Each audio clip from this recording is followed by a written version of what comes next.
Hello po, good day po sa inyo lahat and welcome to my channel, Best Investments by Mitsubishi, and I am accredited seller of the MCA Homes. So today, ang ipapakita ko sa inyo is yung available unit natin na corner unit, na 2-bedroom corner unit dito kay Prisma Residences. Okay po. Hello po, good day po sa inyo lahat. Hello po, good day po sa inyo lahat and welcome to my channel. So today naman, tara samahan niyo ako i-tour ko kayo. Kasi discuss ko po sa inyo yung project updates for Manatay.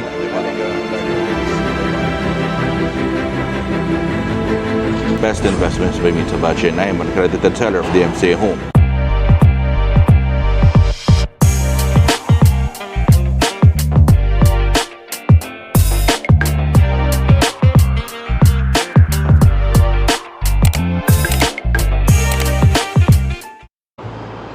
Hello, kamusta po kayo? So, ito naman, right now, ang itutour ko kayo sa one of the available na 2-bedroom unit natin na corner unit. So, ito gusto ko tong unit na to kasi nasa corner siya.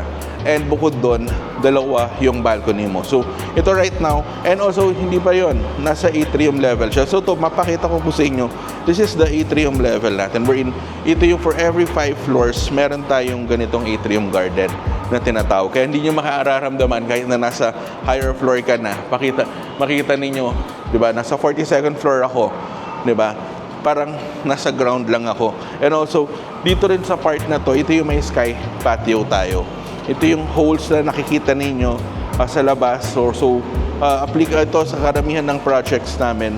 Meron ganito. Ito yung nakapatid po kay DMCA Homes. This is the natural ventilation ng buong, not only ng buong building, but the whole project itself. So, kaya napakahangin dito sa community natin, sa mga buildings natin dito. Okay? So, tara, ipakita ko sa inyo yung available na unit. So, this unit is 4209. This is the corner unit na 2-bedroom end unit. Okay? So, ang size ito is 66.50 square meters. Okay? So, right now, available pa itong unit na to. Pagpasok mo, mag-create sa'yo dito yung dining area mo. Para siyang 3-bedroom eh. So, pero malaki, so sobrang spacious niya. Naging ano siya, parang namukha siyang 3-bedroom. Pero 2-bedroom lang siya. So, dining area, living area, okay? And then, nandito sa side na to, yung kitchen area mo.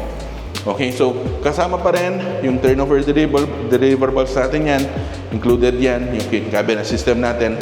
Ito yung maganda dito sa unit na to. Facing siya towards yung isang balcony mo, facing siya kay BGC area. Diba? Imagine nyo na lang, nasa garden level ka, corner ka, balcony mo, diba? Atrium level, BGC ang view mo. Coffee ka, pag-isip mo, magluluto ka, maganda ang view mo. Diba? Napakaganda. Napakaganda nitong unit area, itong unit location na to. Well, nandito yung first toilet and bath po ninyo. And then what also good is about this unit is meron kang sariling storage para for your washing machine. You can use it, or you may use it as your pantry. Diba? Yan. So sa 2-bedroom lang tayo may ganitong unit, ganitong lagayan ng washing machine, okay?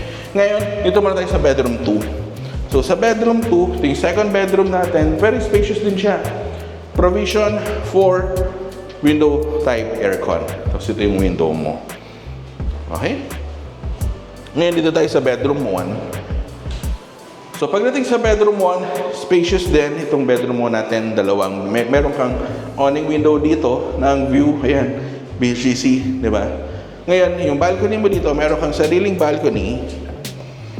For your balcony, ang view mo naman dito dalawa, actually. So, a view of Laguna de Bay, and then nandito ngayon si BGC. So, napakaganda ng view mo. Okay? So, ayun. So, that concludes my presentation, my tour for this type of unit, 4209 available. If you want to know more about this unit, sample computations, and about this project, kay Prisma Residences. So, nandiyan yung numbers ko, naka-flash sa screen. You may contact me anytime. Through Viber, through WeChat, through Facebook Messenger, through WhatsApp. Pwede tayo mag-schedule ng online presentation by Zoom, and pwede tayo mag-schedule ng site viewing. Okay? So, thank you very much for watching po. And please don't forget to hit the subscribe button and the notification bell para every time na nag-upload ako ng bagong video kay YouTube ay ma-notify kayo. So, thank you very much for watching po. God bless po. Stay safe po. Bye-bye po.